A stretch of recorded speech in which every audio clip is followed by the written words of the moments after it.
Emily and I were involved with taking assemblies at Gracemont High School last week.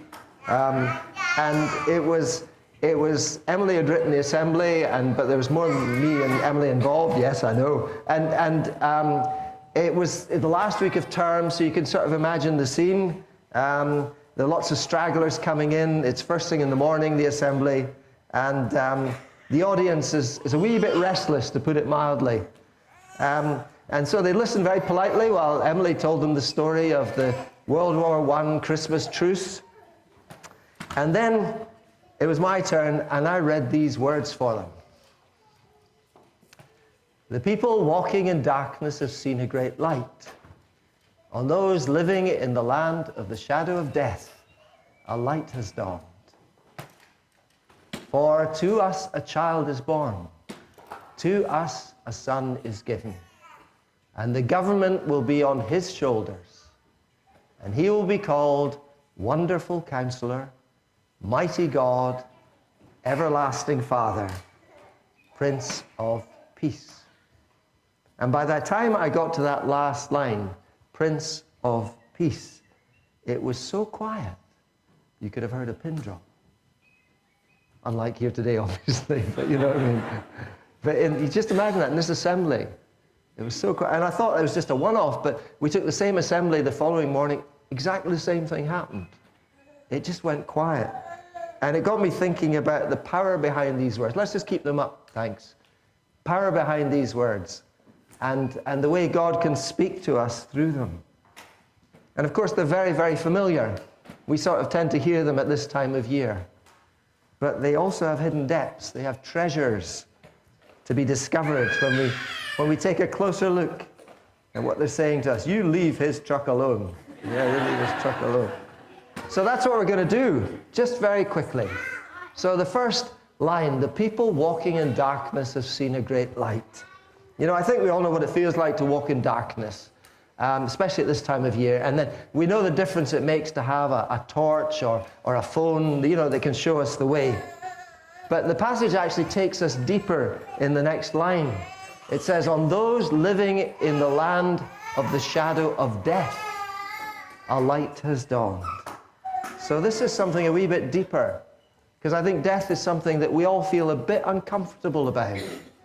It's sort of, it generates deep feelings in us all of transience and insecurity and powerlessness and vulnerability. Okay, so on those living in the land of the shadow of death, a light has dawned. A light has dawned. I don't know if you've ever had night humors. You know, when you can't sleep and you're just crowded in by all the things that you can't do or wish you could do or need to be done, and it just, you end up, they go round and round your mind, and when you're in that state, there's nothing quite like the first light of dawn. On those living in the land of the shadow of death, a light has dawned. And suddenly everything takes on a different perspective, and it doesn't look quite as bad as you thought it would. And you know, there's a line in one of the Psalms, weeping may remain for the night, but joy comes in the morning. So, the people walking in darkness have seen a great light, and those living in the land of the shadow of death, light is dawned. Why? Because for to us a child is born. Notice to us, twice. To us. Not you, but us. We're all in this together. We're all been walking in the darkness. We've all been living with the shadow of death. To us, a light has dawned. To us, a son is given. Notice the word given. God's Christmas gift to us is his son. He's been given to us. There's no strings attached. It's freely given. And the government will be on his shoulders. So he's the one who will be able to shoulder our burdens, all our fears, all our misfortunes. He knows, he understands, he cares. And he shall be called Wonderful Counselor. Wonderful Counselor. I think we all know what a counselor is. Someone who can give us good advice, good counsel.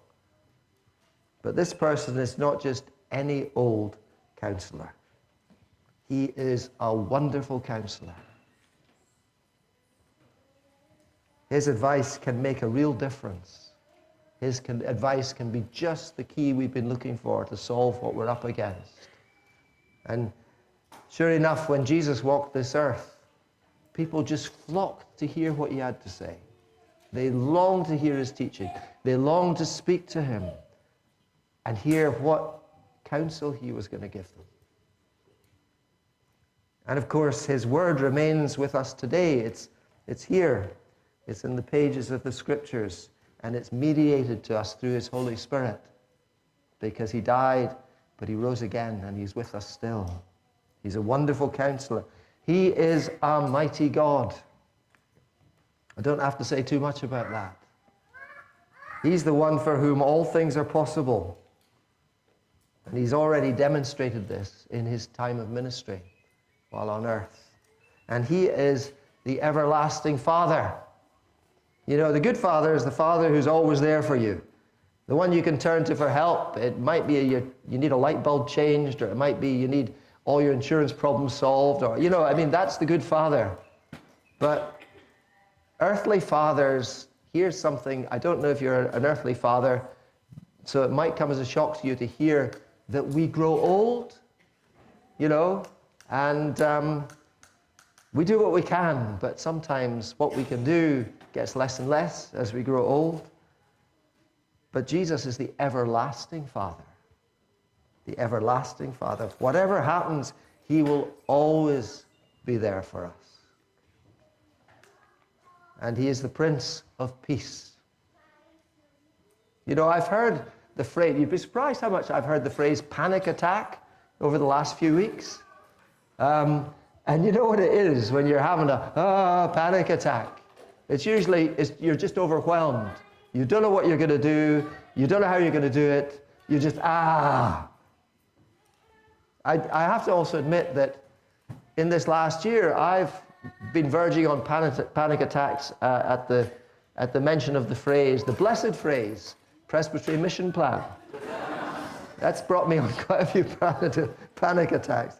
But Jesus is the Prince of Peace. And his peace, while it's beyond our understanding, is very real all the same.